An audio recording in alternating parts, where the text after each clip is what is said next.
am I? First ఏమన్నాడు, two pair coins are tossed simultaneously, then find the probability that two heads and two tails appear అన్నాడు. కానీ ఇక్కడ two heads and two tails appear అన్నప్పుడు మనకి heads 2 కావాలి కదా, కానీ 4 కాయిన్స్ టాస్ ఇస్తే మాక్సిమం నెంబర్ ఆఫ్ హెడ్స్ ఎన్ని వస్తాయి? 4 వస్తాయి. మరి 4 హెడ్స్ నాకు కావాలా? కాదు. 4 నుంచి ఎన్ని కావాలి నాకు హెడ్స్? 2 కావాలి. కాబట్టి నేను 4 హెడ్స్ నుంచి 2 హెడ్స్ ఎన్ని రకాలుగా సెలెక్ట్ చేసుకోవచ్చు? 4C2. మరి ఇప్పుడు ఇంకో విషయం, 2 హెడ్స్ ఉన్న అవుట్కమ్ లో మిగిలిన 2 ఏముంటాయి? టైల్సే కదా ఉంటాయి. కాబట్టి మిగిలిన 2 టైల్సే. కాబట్టి ఆ 2 టైల్స్ నుంచి నాకు ఎన్ని టైల్స్ కావాలి? 2 టైల్స్ కావాలి. అవునా? హెడ్స్ ఉన్నాయంటే 2 టైల్స్ కావాలి కదండి. మరి మీరు 2 హెడ్సే రావాలంటే మిగిలిన 2 టైలే కదా రావాలి. అయితే ఇక్కడ మొత్తం నాకు 4 హెడ్లు ఉన్నాయి. 4 హెడ్ల నుంచి నాకు తీసుకోగలిగే హెడ్లు ఏంటంటే 2 హెడ్లే. కాబట్టి 4C2 ఇంటూ, మరి ఇప్పుడు నేను తీసుకున్న 2 హెడ్లు ఉన్న అవుట్కమ్స్ మీరు గమనిస్తే మిగిలిన 2 అవుట్కమ్స్ ఏమవుతాయి? ఖచ్చితంగా మిగిలిన 2 కూడా ఏమవుతాయి? ఎపియర్ అయినవి కాయిన్ మీద ఖచ్చితంగా టైల్స్ అవుతాయి. 2 హెడ్స్ ఉన్న ఈవెంట్ అవుట్కమ్స్ తీసుకున్నానంటే అందులో మిగిలిన 2 ఏమవుతాయి? టైల్సే కదా. ఆ 2 టైల్స్ నుంచి నేను ఎన్ని టైల్స్ తీసుకోవాలి? 2 టైల్స్ తీసుకోవాలి. ఎందుకంటే నేను 2 హెడ్ తీసుకోవాలి. 2 హెడ్ నుంచి ఎక్కువ తీసుకోకూడదు కదా. కాబట్టి మిగిలిన 2 టైల్సే తీసుకోవాలి నేను. కాబట్టి 2 టైల్స్ నుంచి 2 టైల్స్ తీసుకోవాలి నేను. అంటే 2C2 అవుతుంది. ఇదేమో 4C2 అవుతుంది. 4C2 అంటే 4 × 3/2 × 1 కాబట్టి 6 అవుతుంది. 6 × 1 అంటే ఆన్సర్ 6 మొత్తం టోటల్ నెంబర్ ఆఫ్ అవుట్కమ్స్ ఎన్ని? కాయిన్ టాస్ వేసినప్పుడు 4 కాయిన్స్ ని 2^4 16 కాబట్టి ఆన్సర్ ఏమవుతుంది? 6/16. 6/16 అంటే 3/8 వచ్చిందమ్మా. అంతేనా? తర్వాత క్వశ్చన్ చూడండి. 1 by 1 ఆన్సర్ చెప్పి చెప్తాను, లేదంటే ఒక పని చేద్దాం, ముందే ఎక్స్ప్లెయిన్ చేసేస్తానండి. ఎక్స్ప్లెయిన్ చేస్తే అప్పుడు ఆన్సర్ చెప్తాను. ఓకేనా? Okay sir. చూసుకోండి. రెండో క్వశ్చన్ చూడండి. Find the probability that A non leap year contains 53 Sundays 52 Sundays only అంటున్నాడు. ఇక్కడ విషయం ఏంటంటే పని చేద్దాం. సరే, ఫస్ట్ క్వశ్చన్ ఆన్సర్ చూడండి. ఎక్సైజ్ 9B అమ్మ.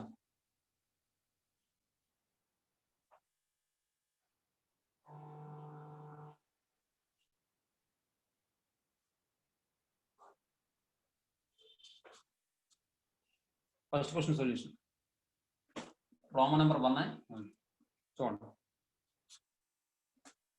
if 4 fair coins are tossed then n of s equal అని చెప్పి రాస్తాను అన్నమాట. అర్థమవుతుందా? if 4 fair coins are tossed, fair coins అంటే గ్యాంబ్లింగ్ లేని కాయిన్స్ అని, అంటే బోత్ సైడ్స్ హెడ్ ఉండడం లేదా బోత్ సైడ్స్ టైల్ ఉండడం అలాంటి కాయిన్స్ కాదు, పెర్ఫెక్ట్ కాయిన్స్ అన్నమాట. if 4 fair coins are tossed then n of s equal to 2^4 equal to 16 అమ్మ. ఏమా? నెక్స్ట్ ఈసారి చూడండి. Then find the probability that 2 heads and 2 tails appear అన్నాడు. కాబట్టి let E be the event of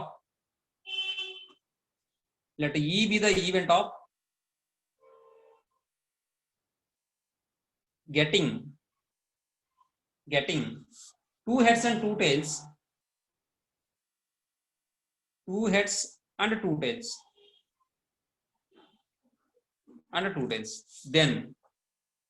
then n of e equal ఏమవుతుంది మనకి? ఇక్కడ ఇప్పుడే చెప్పాను మీకు, మొత్తం ఎన్ని హెడ్స్ ఉంటాయి? Maximum number of heads 4. అందులో నాకు ఎన్ని హెడ్స్ కావాలి? 2 కావాలి. 4C ఇంటూ, మరి ఇప్పుడు నేను 2 హెడ్స్ ఉన్న అవుట్కమ్స్ తీసుకున్నానంటే మిగిలిన 2 ఏమవుతాయి? టైల్సే కదా అవుతాయి. అయితే మరి మిగిలిన 2 టైల్స్ నుంచి నాకు ఎన్ని టైల్స్ కావాలి? 2 టైల్స్ కావాలి. 2C2. కాబట్టి దీన్ని సింప్లిఫై చేస్తే 4C2 అంటే 4 × 3/2 × 1, అలాగే 2C2 అంటే 1. 2 ఇందులో 2 టైమ్స్ క్యాన్సిల్ అయిపోతే 6 అవుతుంది అన్నమాట. n of e అంటే 6. ఏమా? నెక్స్ట్ ఇప్పుడు ఈసారి P of E equal to the required probability is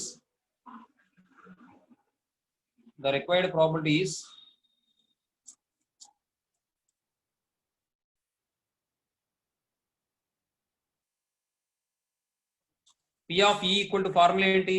n of E by n of s. n of E by n of s. ఏమా? నెక్స్ట్ ఎన్ ఆఫ్ ఈ by N of S అంటే ఎన్ of ఈ ఎంత 6 by N of yes ఎంత 16. 2 3s 2 8s అంటే 3/8 అవుతుందమ్మా. తర్వాత second question చూడండి. సెకండ్ క్వశ్చన్ ఏమంటున్నాడు వాడు సొల్యూషన్ లో? చూడండి క్వశ్చన్ చూడండి, అర్థం చేసుకోండి. Find the probability that A non leap year contains 53 Sundays and 52 Sundays only అంటున్నాడు. ఇప్పుడు నాన్ లీప్ ఇయర్ అదే ఒక నాన్ లీప్ ఇయర్ లో 53 సండేస్ ఉండడానికి ప్రాబిలిటీ అడిగాడు, అలాగే 52 సండేస్ ఉండడానికి ప్రాబిలిటీ అడిగాడు. జనరల్ గా ఒక నాన్ లీప్ ఇయర్ లో ఎన్ని డేస్ ఉంటాయండి మొత్తం? 365 డేస్. అయితే 365 డేస్ ని మనం వీక్స్ లో చెప్పాలంటే ఎలా చెప్తాం? 365/7 కొట్టండి, డివైడెడ్ బై చేయండి. 52 వీక్స్ వచ్చే రిమైండర్ ఒకటి మిగిలిపోయిందే. ఇప్పుడు ఇక్కడ ఎప్పుడైనా సరే కొన్ని డేస్ ఇచ్చి కొన్ని నెంబర్ ఆఫ్ డేస్ ఇచ్చి అవి ఎన్ని వీక్స్ చెప్పిన తర్వాత రిమైనింగ్ డేస్ మిగిలిపోతాయి చూసారా, వీక్ కాకుండాను. ఆ డేస్ ని ఏమంటాం అంటే మనం ఆడ్ డేస్ అంటాం. అంటే ఇక్కడ మనం 365 7 తో డివైడ్ చేస్తే 52 టైమ్స్ క్యాన్సిల్ అయిపోతుంది, అంటే 364 అవుతుంది. రిమైనింగ్ 1 డే మిగిలిపోయింది కదా, వీక్ అండ్ ఆ డేని ఏమంటాం అంటే మనం ఆడ్ డే అంటాం. ఇప్పుడు ఇంకో విషయం, ఒక 1 ఇయర్ కి నాన్ లీప్ ఇయర్ లో మొత్తం ఎన్ని వీక్స్ వచ్చాయి మనకి? 52 వీక్స్ కదా.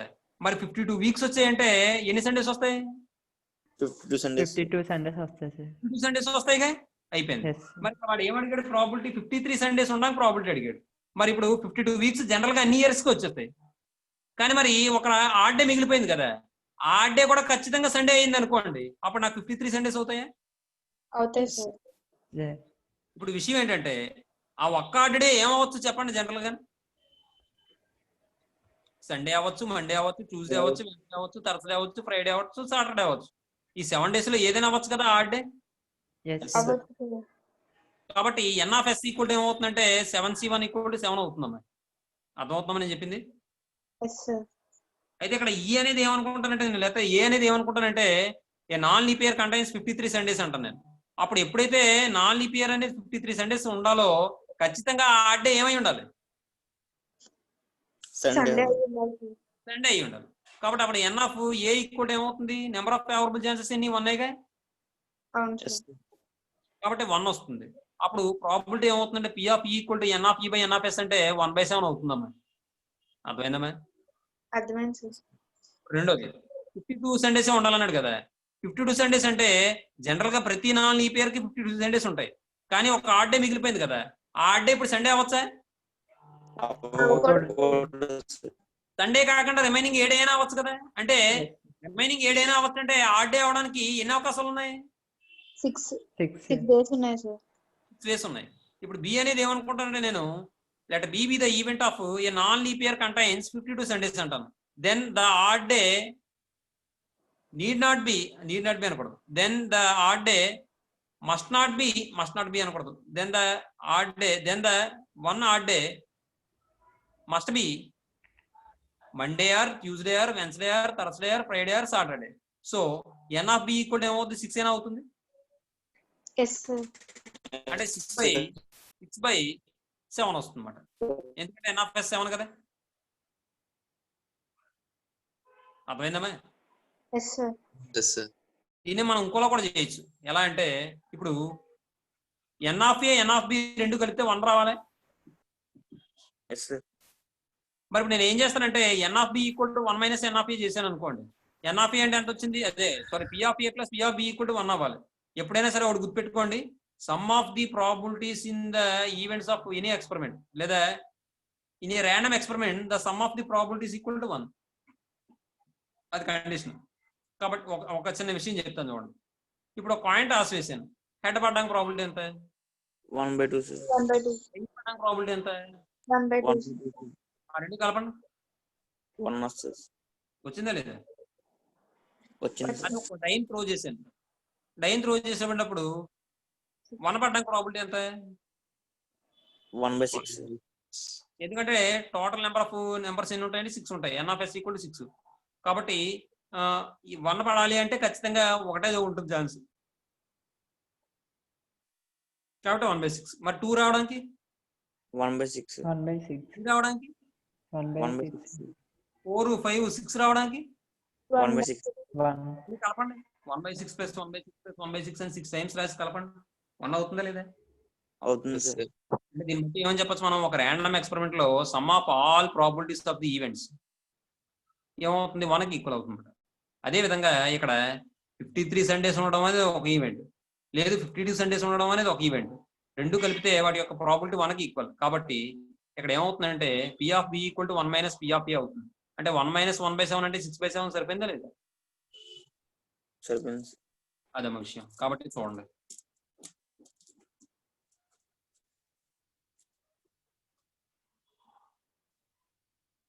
సొల్యూషన్ లో ముందు ఎన్ని డేస్ ఉంటాయో రాస్తాను. A non-leap year contains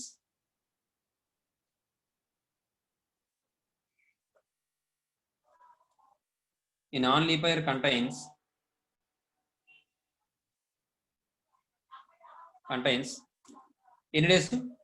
365 days. That is ఏమని చెప్పొచ్చు మనం, 7తో డివైడ్ చేసాం అనుకోండి, 7 5 ఆర్ 35, రిమైండర్ 1 15, 7 2 ఆర్ 14, అంటే మొత్తం ఎన్ని వీక్స్ వచ్చాయి? 52 వీక్స్. మరి ఒక డే మిగిలిపోయింది కదా ఇంకా, దాన్ని ఏమంటారంటే 1 odd day అంటారన్నమాట. అంటే వీక్స్ కంప్లీట్ గా వీక్స్ ఎన్నో చూసిన తర్వాత రిమైనింగ్ డేస్ ఏదైతే మిగిలిపోతాయో వాటిని ఆడ్ డేస్ అంటారు. ఏమంటే కాబట్టి next then the odd day must be general గా ఏమై ఉండొచ్చు? ఆడ్ డే మేబీ ఏమవచ్చు? Sunday, Monday, Tuesday, Wednesday, Friday, Saturday. Or Tuesday, or Wednesday, or Thursday, or Saturday. Friday వదిలేసిన మధ్యలో Friday or Saturday. So n of S equal ఏమవుతుంది? 7C1 అంటే 7 అవుతుంది.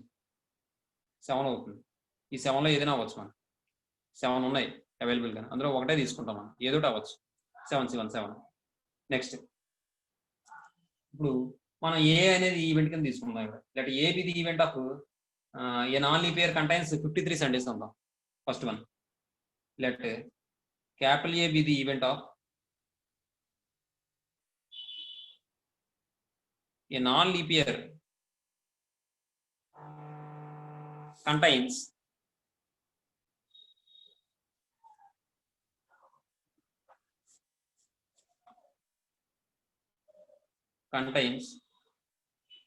53 Sundays. 53 Sundays. So the odd day must be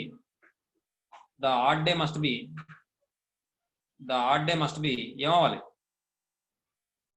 Sunday. Sunday. So n of A equal ఏమవుతుంది ఇక్కడ? 1 గా. Yes sir. Next therefore the probability of a non-leap year contains 53 Sundays. The probability of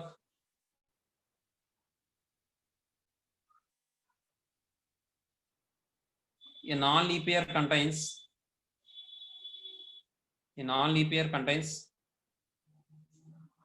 53 Sundays. 53 Sundays is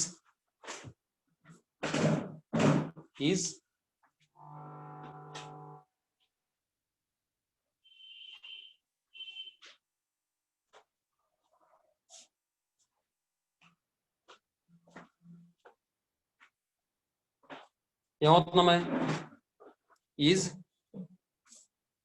1/7. P of A equal to N of A by N of S. That equals 1/7. Next, రెండోది, let B be the event of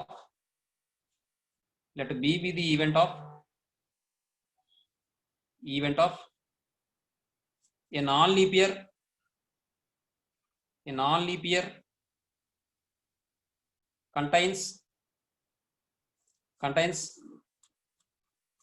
52 Sundays. 52 Sundays. then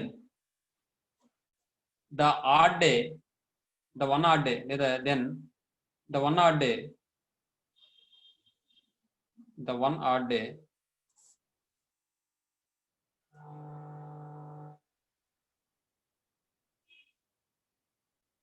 maybe ఏమవచ్చు, Monday or Tuesday or Wednesday or Thursday or Friday or Saturday. ఏమండి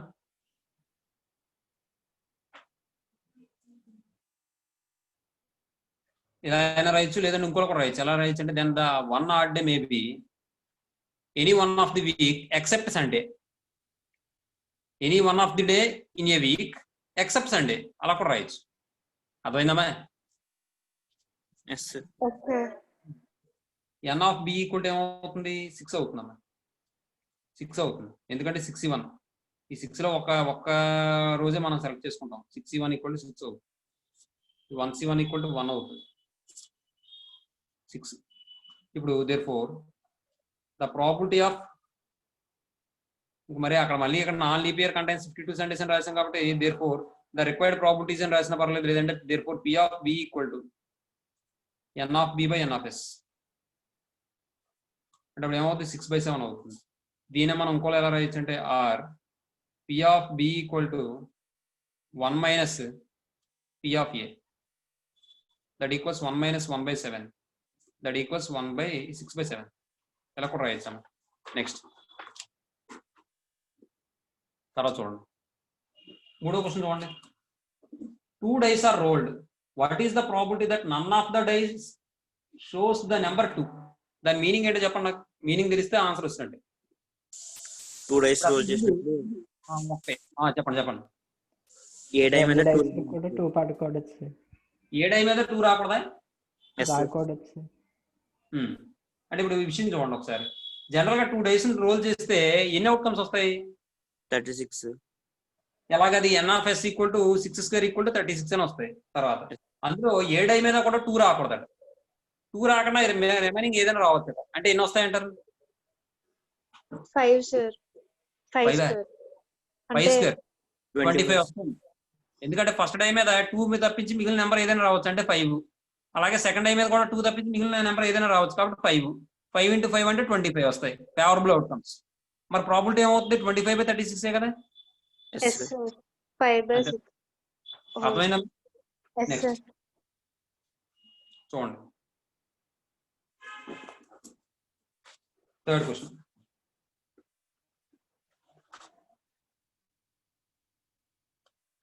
Third one, if 2 dice are rolled,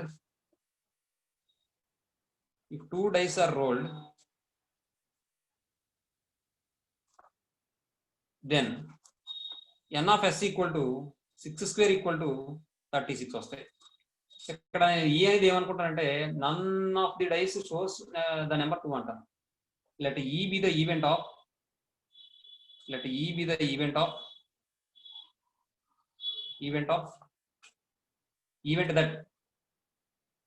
that none of the dice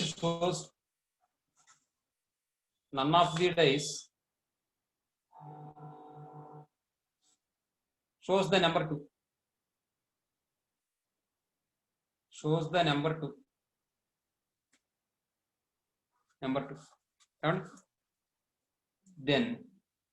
Then N of E equal to ఏమవుతుందో చెప్పండి నాకు. ఇక్కడ 5² that equal to 25.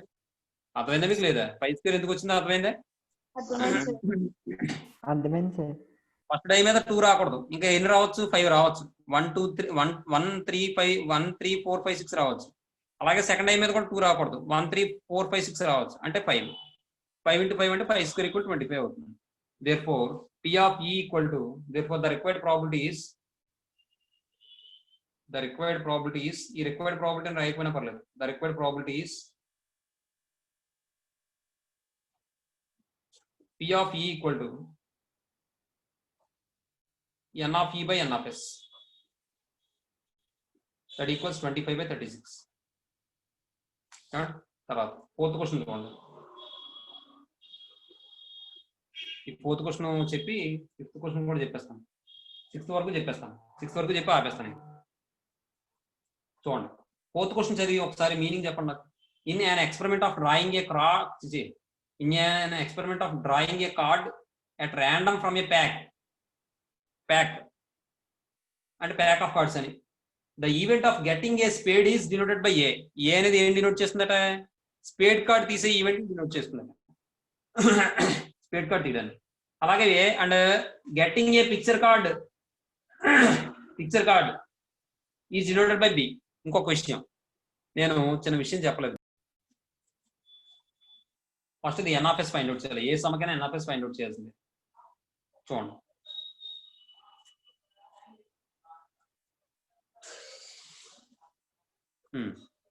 the number of ways of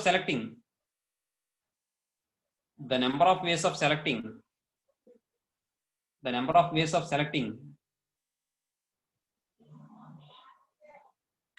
one card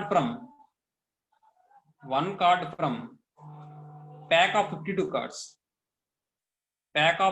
cards is n of s equal to ఏమవుతుందమ్మా 52c1 equal to 52 అవుతుందమ్మా.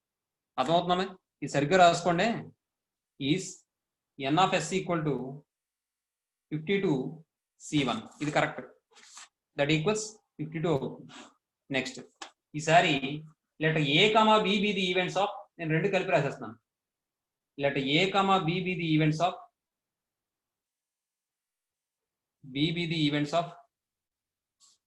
ఏమన్నాడు? A అంటే A event అది? Spade. B అంటే ఏంటి? Picture card. అవునా? Of getting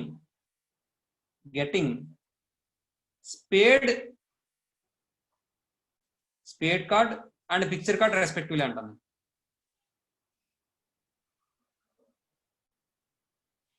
and picture card respectively అన్నాను.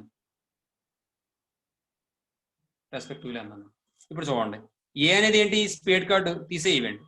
Spade cards ఎన్ని ఉంటాయి మొత్తం? 13 సార్. 13 కార్డ్స్ నుంచి ఒక కార్డు ఎన్ని రకాలుగా తీయచ్చు మనం? 13c1. Then n of S equal ఏమవుతుందండి? 13c1 ఏగా. N of A equal to 13c1 ఏగా. Yes sir. And n of B equal ఏమవుతుంది చెప్పండి? ఎన్ ఆఫ్ బి అంటే పిక్చర్ కార్డ్స్ అన్నాడు. పిక్చర్ కార్డ్స్ ఎన్ని ఉంటాయి? 12 సార్. 12 ఉంటాయి. కాబట్టి 12 ఒక్కటే చూస్తున్నాం. 12.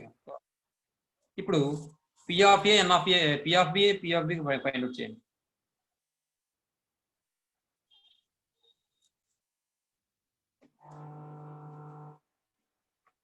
Now P of A equal to N of A by N of S. లేదు ఇంకా కూడా చేయొచ్చు మీరు కావాలంటే. ఏ ఇంటర్సెక్షన్ బి కూడా ఫైండ్ అవుట్ చేసిన తర్వాత అప్పుడు P of A, P of B, P of A intersection B కూడా ఫైండ్ అవుట్ చేసుకోవచ్చు. అలా అయినా ఇబ్బంది లేదు. లేదా అది కూడా చూద్దాం. చూడండి ఇప్పుడు A intersection B, n of A intersection B. N of A intersection B అంటే ఏంటి? దాని అర్థం చెప్పండి నాకు. మనం తీసిన కార్డు స్పేడ్ కార్డు అవ్వాలి, పిక్చర్ కార్డు కూడా అవ్వాలి, రెండు అవ్వాలి. అవుతుంది అలాగే? అవుతాయి సార్. ఎందుకు అలా అవుతుంది అంటే ఒక స్పేడ్ జాక్ ఉంటుంది, ఒక స్పేడ్ క్వీన్ ఉంటుంది, ఒక స్పేడ్ కింగ్ ఉంటుంది. 3 కార్డ్స్ ఉంటాయి కదా మరి. Yes sir. కాబట్టి n of A intersection B అంటే 3c1 equal to 3. No P of A equal to N of A by N of S. That equal ఎంత అవుతుంది? 13/52. మీరు క్యాన్సిల్ చేసే కంటే కంగారు పడి. అలాగే P of B equal to N of B by N of S అంటే 12/32, 12/52. Next ఈసారి P of A intersection B equal to N of A intersection B by N of S అంటే 3/52. ఇప్పుడు ఈసారి by addition theorem on probability లేదా by addition theorem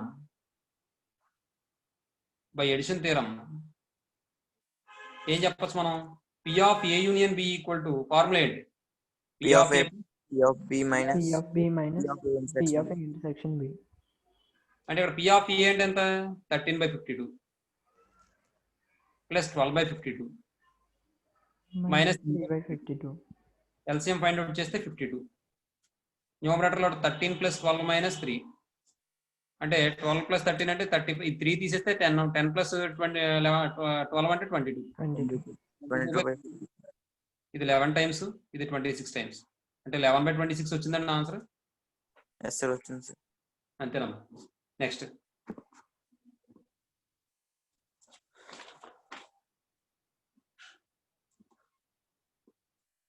మనం అనుకున్నట్టే జరుగుతాయి క్లాసులు కూడా. ఏమా